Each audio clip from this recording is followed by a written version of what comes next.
In this video, I'm going to show you how you can easily mark all messages as read on an iPhone Messages app in almost one click.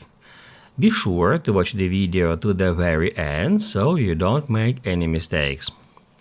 Let's get started, guys, and once you have opened Messages app, as you can see now I got several conversations here that are currently marked as unread.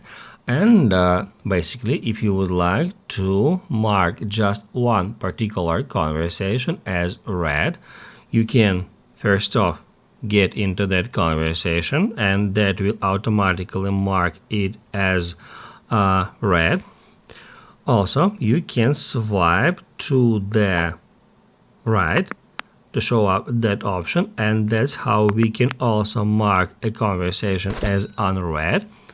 However, if you would like to mark multiple conversations as read at once, you can easily do so in that way.